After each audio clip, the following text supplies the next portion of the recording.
নিরামিষ সয়াবিন আলু তরকারি বানানোর জন্য সয়াবিনগুলোকে প্রথমে একটু লবণ দিয়ে সিদ্ধ করে নিলাম। ঠান্ডা হলে সয়াবিনগুলোকে জল থেকে হাত দিয়ে চেপে চেপে জলটা বের করে নিলাম। কিছুটা আদা কাঁচা লঙ্কা বেটে নিয়ে তার মধ্যে জিরে গুঁড়ো, ধনে গুঁড়ো, লঙ্কার গুঁড়ো দিয়ে একটা পেস্ট বানিয়ে নিলাম। কিছুটা তেল দিয়ে তার মধ্যে টুকরো করা কিছু আলু লবণ হলুদ দিয়ে ভেজে নিলাম। আলুগুলো বেশ ভালো করে ভাজা হয়ে গেলে কড়াইয়ের তলায় যে তেলটা দাঁড়ালো সেটা তুলে রাখলাম। এবার অল্প তেলের মধ্যে আলু সয়াবিন একসঙ্গেই আবার ভেজে নিলাম। আর তুলে রাখা তেলটিকে কড়াইয়ে দিয়ে তার মধ্যে চিনি আর জিরে, শুকনো লঙ্কা ফোড়ন দিলাম।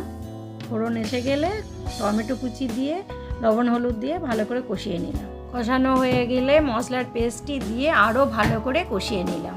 তা থেকে তেল ছেড়ে এলে ভেজে রাখা সয়াবিন আলু ওর মধ্যে দিয়ে একটু নেড়ে চেড়ে জল ঢেলে ফুটিয়ে নামিয়ে নিলাম। ধনেপাতা কুচি ছিটিয়েই পরিবেশনের জন্য তৈরি।